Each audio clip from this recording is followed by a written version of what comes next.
जी हम बात कर रहे थे सीक्वेंसेस। ये जो पॉलिनोमियल सीक्वेंस है उस पॉलिनोमियल में लिमिट पॉइंट को पुट करने से वो उसी पॉलिनोमियल, ये जो देखें रिजल्ट ये है कि अगर एक्स एन अप्रोच करता है एक्स को तो पी एक्स एन अप्रोच करेगा पी एक्स को। ठीक है,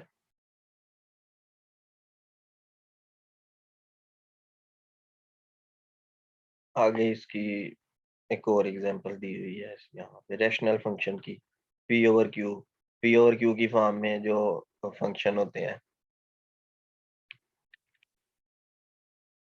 आगे ये एक इम्पोर्टेंट रिजल्ट है, इसको देख लेते हैं। तो सबसे पहले नंबर पे जो लेट कर रहे हैं ना, वो यही कर रहे हैं कि सीक्वेंस पहले ही कन्वर्ज कर रही है एक्स को, एक्स एन कन्वर्ज कर रही है एक्स को। अब आपने क्या किया कि एक्स एन का जो है ना हर टर्म की एब्सोल्यूट वैल्यू फाइंड कर ली, एक्स एन मॉड। ये एक न्यू सीक्वेंस बन गई। अब जो न्यू सीक्वेंस है वो एक्स मॉड को कन्वर्ज करेगी। ठीक है,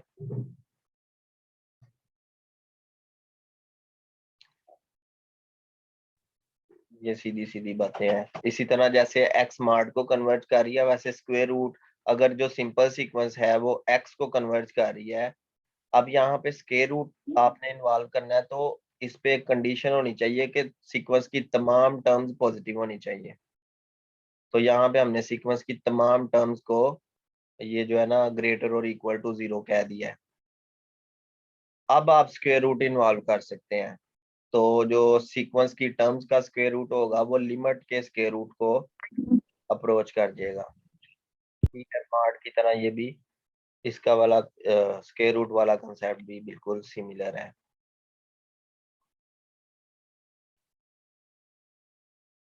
अब यहाँ पे वो कह रहा है let xn be a sequence of positive real numbers such that L is equal to limit of xn plus 1 over xn। ठीक है, तो कह रहा है कि ये आपके पास एग्जिस्ट कर रही है लिमिट। अब वो कह रहा है if L is less than 1, if L is less than 1 then xn converges and xn की जो लिमिट है ना वो 0 होगी।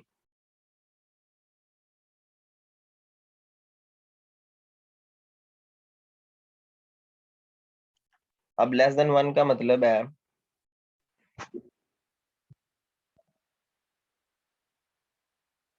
कि जो लिमिट है उसकी, अब पहले नंबर पे ये देखे ना कि एक्स एन की तमाम टर्म्स जो है वो पॉजिटिव है। अभी पॉजिटिव वाला कंसेप्ट हमने थोड़ी देर पहले यहाँ पे देखा था। कहाँ पे देखा था? सर ये रेशियो टेस्ट का प्रूव है। नहीं नहीं, रेशियो टेस्ट का नहीं है, ये कोई और चीज है, मैं आपको बताता हूँ।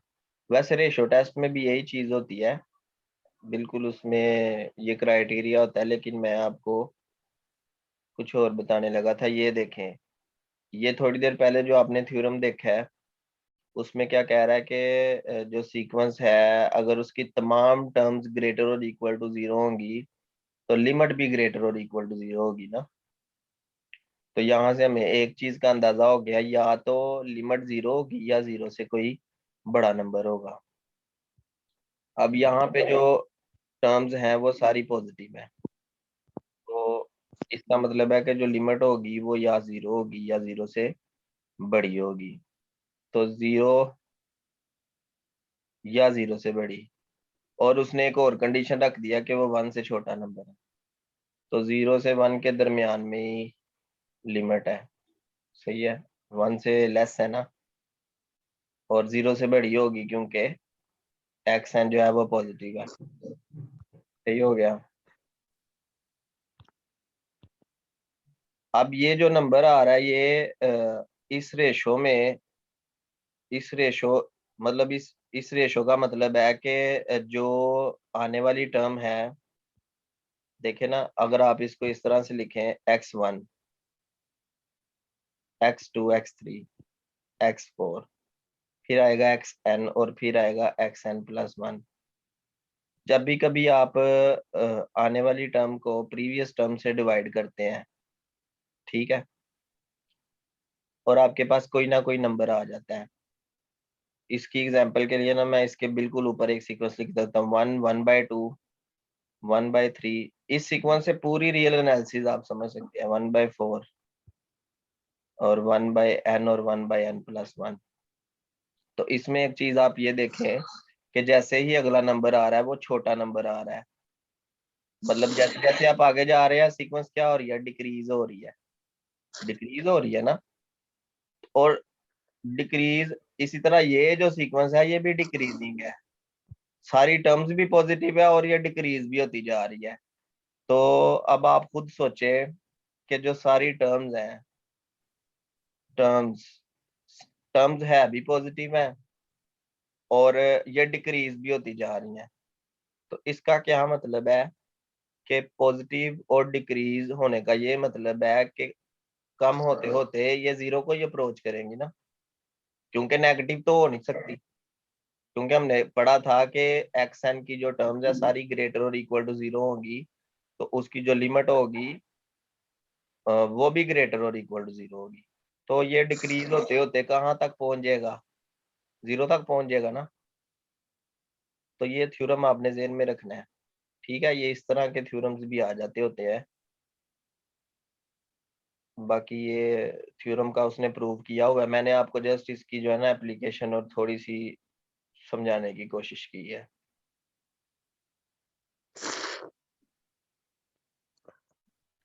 चले जी हम आगे चलते हैं, मोनोटोन सीक्वेंस पे चलते हैं। मोनोटोन सीक्वेंसेस ऐसी सीक्वेंसेस होती हैं जो या तो इंक्रीजिंग होती हैं या डिक्रीजिंग होती हैं, ठीक है। अभी थोड़ी देर पहले जो ये थ्योरम हमने पढ़ा है ना, ये वाला 3.2.11, असल में इसमें जो सीक्वेंस यूज हो रही है वो मोनोटोनिक डिक्रीजिंग सीक्वेंस है, मोनोटोनिकली डिक्रीजिंग सीक्वेंस है, क्योंकि ये डिक्रीज हो रही थी, ठीक है। ये इसने यहाँ पे बता भी दिया है ये डिक्रीज हो रही है, थोड़ा सा उसने यहाँ पे कोशिश की हुई है बताने की। अच्छा जी, तो अब इस तरह की सीक्वेंसेस आ गई हैं, पूरा टॉपिक आ गया मोनोटोनिक मोनोटोन सीक्वेंसेस। तो मोनोटोन सीक्वेंसेस की ये थोड़ी सी उसने बातें ऐसी बताई हुई हैं, ये देखो, we can use the ratio, बिल्कुल ये आपने थोड़ी देर पहले रेशो टेस्ट बोला था, ये ठीक बोला था। तो ये सारा कुछ जो बता रहा है ना, ये मोनोटोन सीक्वेंस के टॉपिक के स्टार्ट में बता रहा है और उसने इस थ्योरम का भी जिक्र किया हुआ है, वही बात है। तो सबसे पहले नंबर पे इंक्रीजिंग सीक्वेंस क्या होती है, इंक्रीजिंग सीक्वेंस का मतलब है कि जैसे जैसे अगली टर्म्स सर आ फिर रही वो हैं वो बढ़ती जा रही हैं, अगली टर्म जो सर आ वो रही है पीछे वाला बढ़ती जा सर रही है। हाँ जी, क्या बात सर है। जो पीछे सर जो पीछे वाला हमने किया है फिर वो रेशियो टेस्ट था बेसिकली। रेशो टेस्ट ही था, यस सर, ठीक हो गया। ठीक है। आपकी टीचिंग कैसी चल रही है पंजाब कॉलेज में? सर आपकी दुआएं हैं अल्हम्दुलिल्लाह। सही है। तो रियल का कोर्स भी पढ़ा रहे हो? सर यही पढ़ा रहा हूँ। अच्छा, इसलिए ज्यादा ज्यादा पूछ रहे हो हैं। Yes sir. चलो सही है। इंक्रीजिंग सीक्वेंस में ये होता है कि जैसे ही अगली टर्म आती है, जैसे एक्स एन है, तो एक्स एन के बाद जो टर्म आएगी वो xn+1 आएगी, और जो आने वाली टर्म है वो बढ़ती जा रही है, तो एक्स एन इज लेस और इक्वल होगा। तो ये रिलेशन होता है इंक्रीजिंग सीक्वेंस में, ये लिखा हुआ है उसमें। इसी तरह डिक्रीजिंग में ये होता है कि एक्स एन के बाद जो टर्म आएगी वो छोटी टर्म आएगी, तो ये एक्स एन फिर बड़ा हो जाएगा xn+1 से। तो मोनोटोन सीक्वेंस क्या होती है, या इंक्रीजिंग होती है या डिक्रीजिंग होती है। जी आगे चलते हैं। कोशिश यही किया करें जब आप टीचिंग करते हैं ना, तो टॉपिक को इजी इजी करके एक्सप्लेन किया करें। अब ये देखें जी, 1 के बाद 2 आ गया, 2 के बाद 3 आ गया है, ये एक इंक्रीजिंग सीक्वेंस है, तो ये मोनोटोन है। 1 2 2 3 3 3। अब रिपीटिशन हो जाए खैर है, ठीक है, रिपीटिशन की खैर है।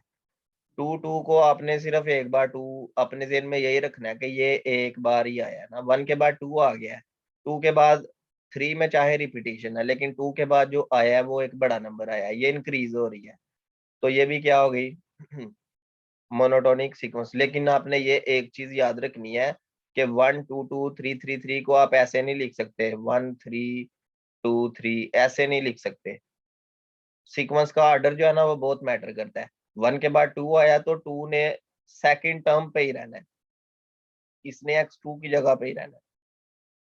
उसके बाद जो 2 आया वो x3 की जगह पे है, उसके बाद जो 3 आया वो x4 है। तो सीक्वेंस में जो है ना ऑर्डर मैटर करता है। आगे देखें, a is greater then 1। Greater than 1 का मतलब है ये जैसे इसकी पावर्स बढ़ती जाएंगी ये भी बढ़ता जाएगा, इंक्रीज होता जाएगा। आगे ये डिक्रीजिंग सीक्वेंसेस है। अब 0 से 1 के दरमियान में अगर कोई नंबर होगा तो जैसे आप उसकी पावर बढ़ाते जाएंगे वो डिक्रीज होता जाएगा। जैसे मैंने आपको भी बताया था, बी को हमने ले लिया था 0.5 ले लिया था, तो 0.5 अभी प्रीवियस एग्जाम्पल में जब आपने चेक किया था तो ये डिक्रीज हो रहा था। तो ये मोनोटोनिक सीक्वेंसेस हैं, डिक्रीजिंग है और ये मोनोटोन। अब ये एक और सीक्वेंस देखते हैं। 1 के बाद आ गया -1, फिर आ गया 1, फिर आ गया -1, फिर आ गया 1। और ये जो सीक्वेंस है ना ये ऑस्किलेटिंग सीक्वेंस है, ठीक है, ये मोनोटोनिक नहीं होती। इसी तरह ये कुछ एग्जांपल्स हैं, आप इसको पढ़ना। मोनोटोन कन्वर्जेंस थ्योरम बहुत इंपॉर्टेंट है। मोनोटोन कन्वर्जेंस थ्योरम हमें क्या बताता है कि ये हमें बताता है कि एक सीक्वेंस मोनोटोन हो। अब देखिए मोनोटोन सीक्वेंस है तो ये इस एरो का मतलब, चले मैं ये ना एरो इस तरह से लगा लेता हूँ। अप साइड एरो का मतलब है ये या तो इंक्रीज होगी या ये डिक्रीज होगी।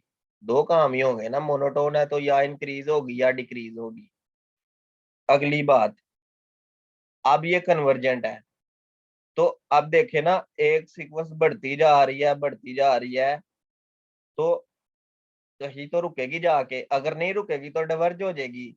इसका मतलब है कि अगर मैं इस सीक्वेंस को बाउंडेड कर दूं, मतलब बाउंडेड का ये मतलब है कि ये सीक्वेंस बाउंडेड है, वही x n mod is less than m वाला चक्कर हो जाए। कोई ना कोई एम हमें मिल गया जो इस सीक्वेंस की तमाम टर्म से सबसे बड़ा है। अब आप सोचें कि एक सीक्वेंस बढ़ती जा रही है, बढ़ती जा रही है, तो वो किसको अप्रोच करेगी? सबसे लास्ट वाले पॉइंट को। और वो जो लास्ट वाला पॉइंट होगा वो क्या होगा? सुप्रीमम होगा। इसी तरह एक सीक्वेंस डिक्रीज करती जा रही है, ऐसा तो नहीं ना होना चाहिए कि ये -इन्फिनिटी तक चली जाए डिक्रीज करते करते। इसलिए इसका भी बाउंडेड होना बहुत ज्यादा जरूरी है। अगर ये बाउंडेड हो जाएगी डिक्रीज करते करते ये अपने इन्फिमम को अप्रोच कर जाएगी, ठीक है। तो इसलिए मोनोटोन सीक्वेंस जो होती है या इंक्रीज करती है या डिक्रीज करती है। और अगर ये कन्वर्जेंट होगी तो जरूरी है कि ये बाउंडेड भी होनी चाहिए। और अगर ये बाउंडेड होगी तो यहाँ पे दो बातें आ जाएंगी, या ये सुप्रीमम को अप्रोच करेगी या फिर इन्फीमम को। सुप्रीमम को कब अप्रोच करेगी? जब ये इंक्रीज करेगी। ये देखिए आगे उसने लिखा हुआ है कि अगर ये बाउंडेड है और इंक्रीजिंग है तो फिर ये सुप्रीमम को अप्रोच करेगी, मतलब लिमिट का आंसर सुप्रीमम आ जाएगा। और दूसरा जो केस है बाउंडेड है और डिक्रीजिंग है तो फिर ये इन्फीमम को अप्रोच करेगी। तो ये जो दो रिजल्ट्स हैं ये आपने अपने जहन में रखने हैं। इसको मोनोटोन कन्वर्जेंस थ्योरम कहते हैं। बिल्कुल यही, बिल्कुल अगर आप चैप्टर 3 अच्छी तरह से कर लेते हैं तो बिल्कुल यही थ्योरी आगे भी यूज होती है रियल एनालिसिस के जो अगले चैप्टर हैं। अब यहाँ पे जो एग्जांपल्स हैं इधर हैं, अब ये देखें 1/√n। अब 1/√n पहले नंबर पे आप ये सोचिए, वैसे तो आप डायरेक्ट इसकी लिमिट फाइंड कर सकते हैं, आप डायरेक्ट इसकी लिमिट फाइंड कर सकते हैं। लेकिन इसको अगर हम दूसरे एंगल से देखें मोनोटोन कन्वर्जेंस थ्योरम से, तो 1/√n जो है इसका कुछ बिहेवियर इस तरह से है कि ये डिक्रीजिंग है, हमें पता चल गया। इसमें सबसे बड़ा नंबर 1 है और ये डिक्रीज होते होते सबसे छोटा नंबर इसमें, मतलब ये 0 तो नहीं है लेकिन ये 0 के बहुत करीब है, तकरीबन तकरीबन 0 है। अब क्योंकि ये डिक्रीजिंग है और सबसे छोटा नंबर 0 के करीब है, तो इसका मतलब है कि ये बाउंडेड सीक्वेंस हो गई। बाउंडेड भी है, डिक्रीजिंग भी है, तो इसका मतलब है कि ये किसको अप्रोच करेगी, इनफिमम को। और हमने कहा था कि जरूरी नहीं होता कि इनफिमम उस सेट में बिलोंग करे। अब 0 इस सीक्वेंस का एलिमेंट नहीं है, लेकिन फिर भी ये सीक्वेंस जो है 0 को अप्रोच कर रही है, क्योंकि ये बाउंडेड भी है, डिक्रीजिंग भी है, इस वजह से ये इनफिमम को अप्रोच करेगी। ये जो दूसरा पॉइंट हमने यहाँ पे देखा था, ये वाला बाउंडेड भी है, डिक्रीजिंग भी है, तो ये इनफिमम को अप्रोच करेगी। लेकिन अगर आप इसको दूसरे एंगल से देखें, आप इसको डायरेक्ट सोचें, 1/√n के ऊपर डायरेक्ट आप limit n approaches to infinity apply करें तो ये डायरेक्टली भी 0 आ जाए। तो ये ज्यादा इन कहानियों में जाने की जरूरत नहीं है, लेकिन ये कहानियां आपको आनी चाहिए, मल्टीपल चॉइसेस भी आ जाते हैं ना इसमें से।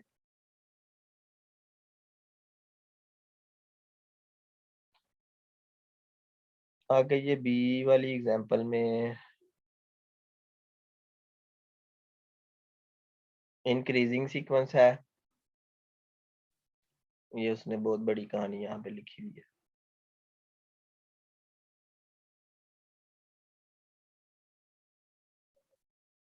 ये उसने सम किया हुआ है ना यहाँ पे, तो अगर आप सम करते हैं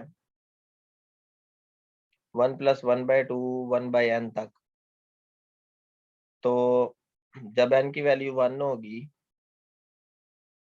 तो जस्ट 1 आ जाएगा, जब n की वैल्यू 2 होगी तो ये 1+1/2 आ जाएगा। कहने का ये मकसद है कि ये सीक्वेंस कुछ इस तरह से बिहेव कर रही है। जो पहली टर्म है ना वो जस्ट 1 है, जो इस सीक्वेंस की दूसरी टर्म है वो 1+1/2 है, जो इस सीक्वेंस की तीसरी टर्म है वो 1+1/2 +1/3 है। तो जैसे अब इसको चलाते जाए, एच एन पे चले जाएं, तो एच एन आ जाएगी 1+1/2 +1/n तक। अब आपने इस पे लिमिट अप्लाई करनी है ना, limit n approaches to infinity. तो n अप्रोचेस टू इंफिनिटी का मतलब है कि 1/n से भी आप आगे चले जाएंगे, मतलब 1/n +1 फिर 1/n+2, ठीक है। और असल में देखा जाए तो ये यहाँ पे एक सीरीज बन गई है, summation n goes from 1 to infinity 1/n। और ये जो सीरीज है ना ये डिवर्ज होती है। ये थोड़ा सा जब हम आगे जाएंगे ना इसी बुक में तो आपको पता चल जाएगा।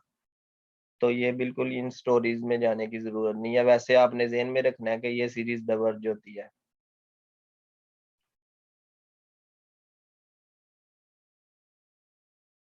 आगे ये एग्जांपल आप देखिएगा, इसी तरह ये इस बुक में इस तरह एग्जांपल्स लिखी होती हैं। ये ए हो गया और ये बी हो गया, ठीक है।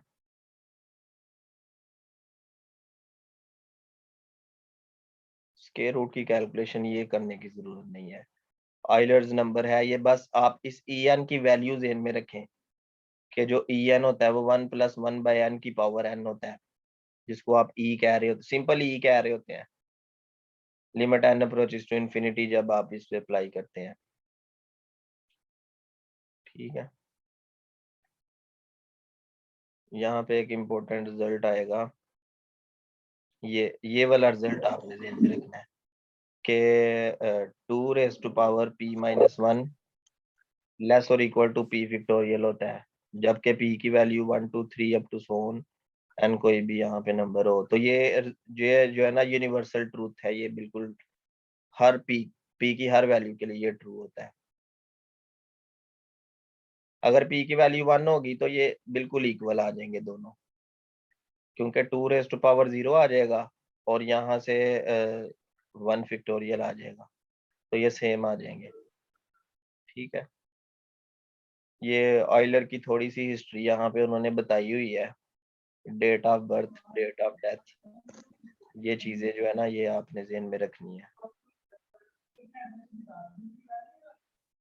उसके बाद आगे आ जाता है सब सीक्वेंसेस एंड बुल्ज़ानो-वीरस्ट्रास थ्योरम आ जाता है। इसको देखते हैं। अब सब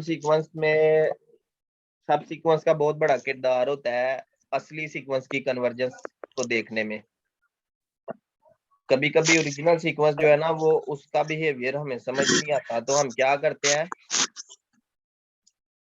कि जो ओरिजिनल सीक्वेंस होती है आपके पास, आप उस ओरिजिनल सीक्वेंस के छोटे छोटे पार्ट्स, मतलब कि उनको सब सीक्वेंसेस में अलग-अलग से डिवाइड कर लेते हैं। जब सब सीक्वेंसेस बन जाती हैं तो फिर उनके जो बाकी क्राइटेरियाज है ना, उनको हम फॉलो कर लेते हैं। तो मैं इसकी ये जो मैथमेटिकल डेफिनेशन है, ये तो थोड़ी सी मुश्किल लगेगी आपको। मैं जो है ना कोई न्यूमेरिकल एग्जांपल से बताता हूँ। न्यूमेरिकल एग्जांपल इजी वाली हम देख लेते हैं। लेट से कि एक्स आपके पास एक सीक्वेंस है 1/n। ये आ गया 1, 1/2, 1/3। हम क्या करते हैं कि इसमें से ना कुछ टर्म्स उठा लेते हैं, मतलब इवन टर्म्स उठा लेते हैं। 1/2 उठा लिया, फिर अगली इवन टर्म आएगी 1/4, इसको उठा लिया। 1/6, 1/8। तो असल में जो ये वाले टर्म्स आपने उठाई हैं, ये ओरिजिनल सीक्वेंस एक बड़ी सीक्वेंस है और ये कोई छोटी सीक्वेंस है जो इसमें से हमने टर्म्स उठाई हुई है। तो इसको हम 1/2n भी कह सकते हैं ना। तो 1/2n असल में जो ओरिजिनल सीक्वेंस 1/n है, उसकी एक सब सीक्वेंस हो गई एक्स प्राइम। तो इसको हम कहते हैं सब सीक्वेंस। किसी भी बड़ी सीक्वेंस में से टर्म्स उठा लेना किसी सीक्वेंस के साथ, तो वो सब सीक्वेंस हो जाती है। ठीक है जी। जैसे ये उसने कुछ एग्जांपल्स यहाँ पे बताई हुई हैं, आप इसको पढ़ सकते हैं। तो सब सीक्वेंस हमने ले ली। अब सब सीक्वेंस को यूज करके हमने सीक्वेंस और सब सीक्वेंस का एक थ्योरम बनाया है, वो देखते हैं। हमने तो नहीं बनाया, लेकिन हम लोगों ने ही बनाया हुआ है ना, पुराने लोगों ने। If a sequence xn of real numbers converges to a real number x। अब वो कह रहा है कि जो बड़ी सीक्वेंस, इसको अब आपने सब सीक्वेंस वाले टॉपिक में ये समझना है कि जो ओरिजिनल सीक्वेंस है वो बड़ी सीक्वेंस है और जो सब सीक्वेंस है कोई छोटी सीक्वेंस है। तो जो बड़ी सीक्वेंस है वो x को कन्वर्ज कर रही है, तो उसकी कोई भी छोटी सी सब सीक्वेंस होगी वो भी x को कन्वर्ज करेगी। अब आप ये देखें कि जो ओरिजिनल सीक्वेंस है 1/n, वो किसको कन्वर्ज कर रही है? 0 को, क्योंकि बड़ी सीक्वेंस 0 को अप्रोच कर रही है ना। तो जो छोटी सीक्वेंस आपने उठाई है वो किसको अप्रोच करेगी? 0 को नहीं करेगी? बिल्कुल करेगी। और इसकी कोई और अगर आप सब सीक्वेंस उठा ले, एक्स डबल प्राइम उठा ले, 1/2n-1, तो ये आ जाता है 1, 1/3, 1/5, 1/7। तो अब 1/2n-1 भी किसको अप्रोच करती है? 0 को। 0 को ही कर रही है ना।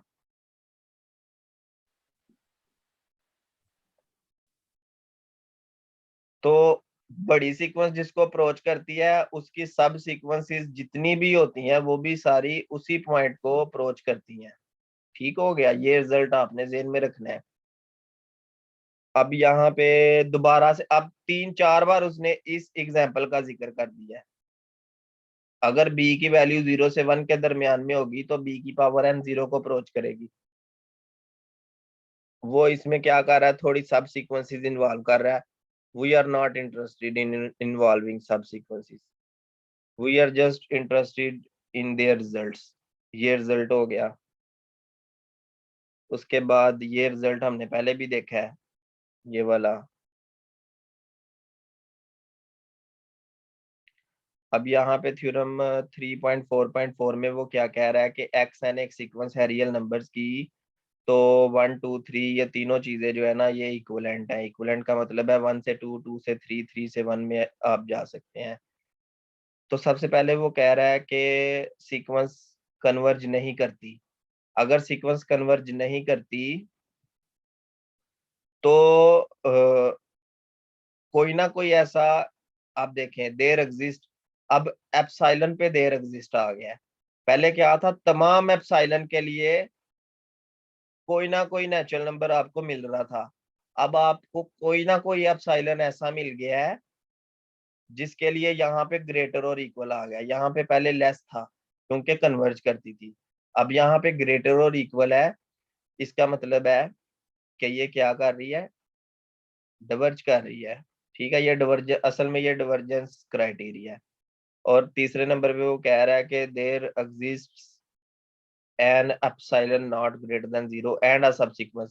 अब वो कह रहा है कोई एक ऐसी सब सीक्वेंस भी हमें मिल जाएगी उस, अगर ओरिजिनल सीक्वेंस डिवर्ज कर रही है। आप सिर्फ इससे प्रीवियस थ्योरम के बारे में सोचें कि इससे प्रीवियस थ्योरम में क्या कह रहा था कि अगर बड़ी सीक्वेंस कन्वर्ज कर रही है तो छोटी सीक्वेंस भी कन्वर्ज करेगी।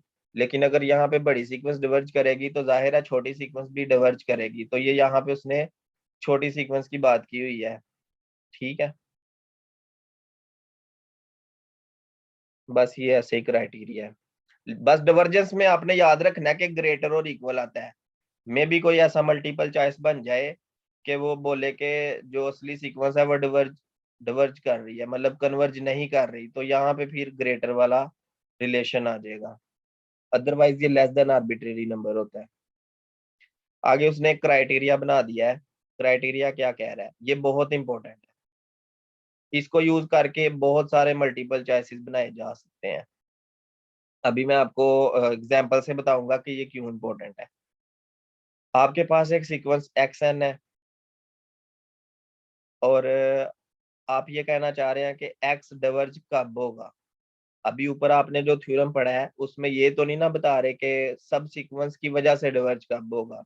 अब हम बता रहे हैं ये एक रीजन है, ये एक वजह है। वजह किसकी है कि ओरिजिनल सीक्वेंस कब डिवर्ज करेगी, सब सीक्वेंस को यूज करके हमने बताना है। तो पहले पॉइंट में क्या कह रहा है कि अगर एक्स की दो कन्वर्जेंट सब सीक्वेंसेस मिल जाए। अब ओरिजिनल सीक्वेंस डिवर्ज कर रही है लेकिन सब सीक्वेंसेस कन्वर्ज करेंगी। एक एक्स प्राइम सब सीक्वेंस आ गई, एक x double prime sub sequence आ गई, और दोनों की whose limits are not equal, दोनों की जो लिमिट्स है वो डिफरेंट है। तो ये बहुत इंपॉर्टेंट बात है। और दूसरे नंबर पे ये है कि जब एक्स अनबाउंडेड हो। अब देखें ना, अनबाउंडेड का क्या मतलब है। अनबाउंडेड की एग्जांपल मैं आपको भी बता देता हूँ। एन स्क्वेयर करें आप, अब एन स्क्वेयर का मतलब है कि ये एक अनबाउंडेड सीक्वेंस है। वन, आगे टू स्क्वेयर आ गया 4, आगे थ्री स्क्वेयर आ गया 9, आगे फोर स्क्वेयर आ गया 16, और ये बढ़ता जा रहा है, तो ये भी अनबाउंडेड है। इसके बाद अगर आप सिंपल एन की बात करें या आप अगर टू एन की बात करें, ठीक है, तो ये सारी सीक्वेंसेस जो है ना ये अनबाउंडेड है, और अनबाउंडेड होने की वजह से ये डिवर्ज कर जाती हैं, डायरेक्टली हम बता सकते हैं। अब जैसे आगे एक एग्जांपल आ गई है, इसको हमने थोड़ी देर पहले भी पढ़ा था कि -1 to the power n which equals to -1 1 -1 1, और ये ओरिजिनल सीक्वेंस है, हमने बताना है ये कन्वर्ज करती है कि नहीं। हमने क्या किया, इसकी दो सब सीक्वेंसेस बना ली। एक एक्स प्राइम को, एक्स प्राइम में हमने सारे 1 1 1 1 ले लिए, और एक एक्स डबल प्राइम में हमने सारे -1 ले लिए। अब जो 1 1 1 है वो किसको कन्वर्ज करती है, यहां से देखिए जरा, 1 को। और जो -1 वाली है वो -1 को कन्वर्ज करती है। तो दो सब सीक्वेंसेस हैं जिनकी लिमिट्स जो है ना वो इक्वल नहीं है, मतलब 1 और -1 डिफरेंट है, तो ओरिजिनल सीक्वेंस जो है ना वो डिवर्ज कर जाएगी। अच्छा जी, आगे चलते हैं।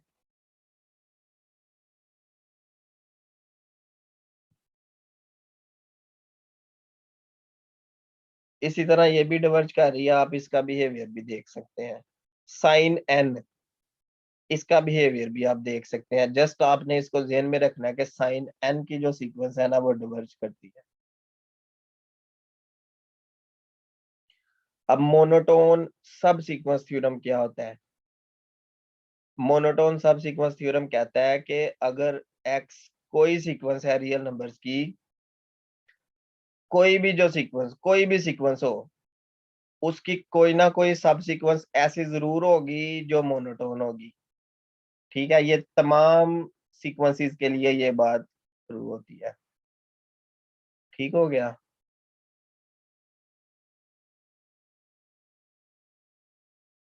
there is a subsequence of x that is monotone.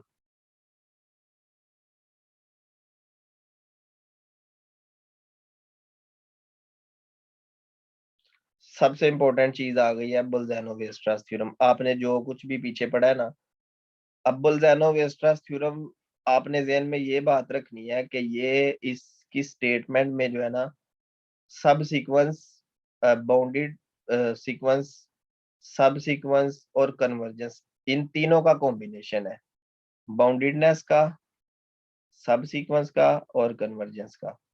तो वो कह रहा है एक bounded sequence of real numbers, मतलब सबसे पहले नंबर पे ये है कि जो सीक्वेंस है वो बाउंडेड है, और अगर वो बाउंडेड है तो उसकी कोई ना कोई कन्वर्जेंट सब सीक्वेंस जरूर होगी। ठीक है, अब ये इसमें ये बात है ना कि हम ओरिजिनल सीक्वेंस के बारे में कुछ भी नहीं कह सकते कि अगर तो ओरिजिनल सीक्वेंस बाउंडेड होने के साथ साथ एक और काम होता कि ये बाउंडेड होने के साथ साथ जो है ना मोनोटोन होती, तो फिर ये बोल्ज़ानो-वेस्टरस थ्योरम नहीं था बनना। ठीक है, क्योंकि बाउंडेड के साथ मोनोटोन होती तो ये मोनोटोन कन्वर्जेंस थ्योरम हो जाता, जो कि हमने यहाँ पे पढ़ा है। कहाँ पे पढ़ा है ये देखें। बाउंडेड होने के साथ अगर मोनोटोन सीक्वेंस होती तो ये वैसे ही कन्वर्जेंट होती। ठीक है, लेकिन बोल्ज़ानो-वेस्टरस थोड़ा सा डिफरेंट है, आपने इसमें कंफ्यूज नहीं होना। इसमें जो डिफरेंस है वो यही है कि बाउंडेड तो है लेकिन मोनोटोन का कोई जिक्र नहीं है, इस वजह से इसकी कोई ना कोई कन्वर्जेंट सब सीक्वेंस जरूर होगी। ठीक है, ये स्टेटमेंट आपने याद रखी। उसके बाद ये थ्योरम आप लोग पढ़ लेना, अब तो आपको आइडिया हो गया होगा। सर जी, सर हमने एक थ्योरम पढ़ा हुआ है कि एवरी बाउंडेड सीक्वेंस में और में नॉट बी कन्वर्जेंस। हाँ, किधर पढ़ा है? सर पीछे पढ़ा था, एवरी बाउंडेड सीक्वेंस में और में नॉट बी कन्वर्जेंट। किधर? सर वो मैंने पहले किसी बुक में पढ़ा हुआ है, तो यहाँ पे तो ये कह रहा है कि कन्वर्जेंट सब सीक्वेंस। हाँ, वो यहाँ पे ये कह रहा है कि हर बाउंडेड सीक्वेंस की कोई ना कोई कन्वर्जेंट सब सीक्वेंस होती है। ठीक है, अगर आपने पढ़ा हुआ है तो वो सही होगा ना, मैं गलत तो नहीं ना कह रहा। जी सर, लेकिन सर इसको थोड़ा एक्सप्लेन कर दें जरा, बल दोनों वेस्टरस थ्योरम को। बोल्ज़ानो-वेस्टरस थ्योरम को यस सर। कोई बाउंडेड सीक्वेंस बताओ मुझे, मैं फिर उसकी कन्वर्जेंट सब सीक्वेंस निकाल देता हूँ आपको, फिर एक्सप्लेन सही हो जाएगा। इसकी एग्जांपल देख लेते हैं ना, कोई एग्जांपल देख वन ले। बाय टू से ये देखो, ये देखो, अप टू सो वन। मेरे ज़हन में आ गई है, मेरे ज़हन में आ गई है। ये देखो, -1 की पावर n एक सीक्वेंस है। ठीक है, जी सर।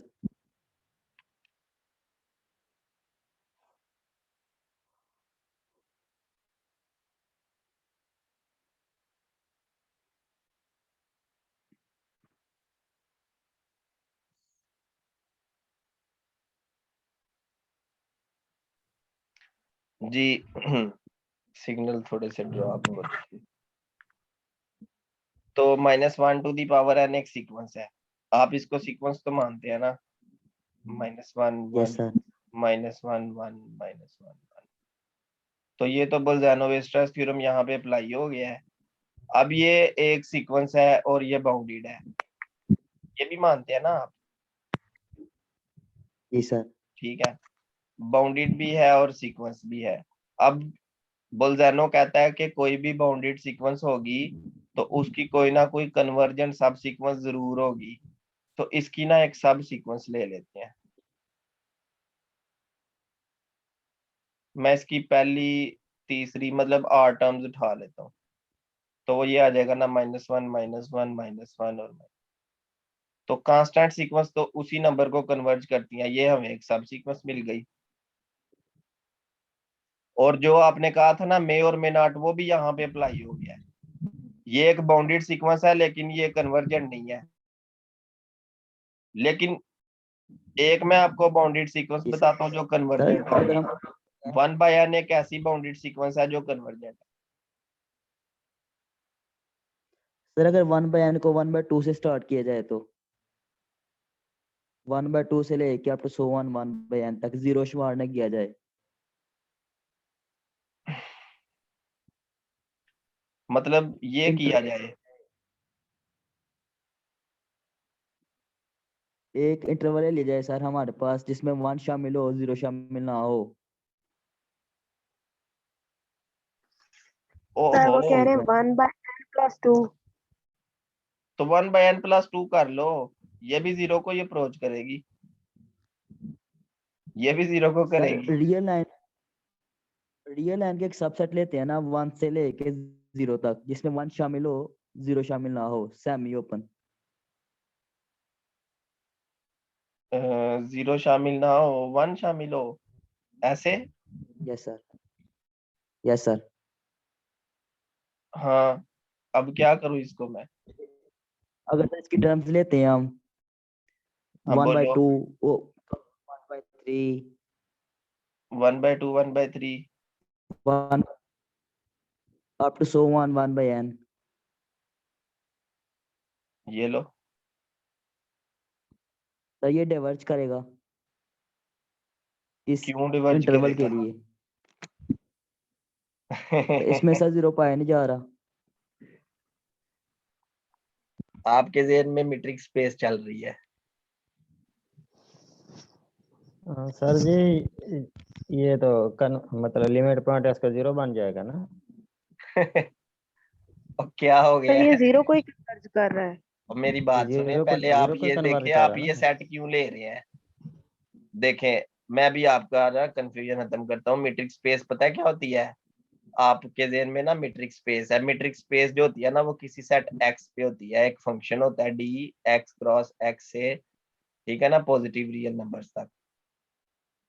अब इस एक्स का एक खास किरदार होता है। एक्स को अगर हम ले लेना 0 से 1 के दरमियान, अब हम बाउंड हो जाते हैं कि हमने 0 से 1 के दरमियान ही इसके अंदर किसी भी सीक्वेंस का आंसर भी 0 से 1 के दरमियान ही लेके आना होता है। वो बात होती है मीट्रिक स्पेस में, ठीक है। हम बात कर रहे हैं रियल नंबर्स में। इस 0 1 की जगह आर लिख रहे हैं, ये लिख रहे हैं। बात समझ आ रही है? रियल एनालिसिस कर रहे हैं।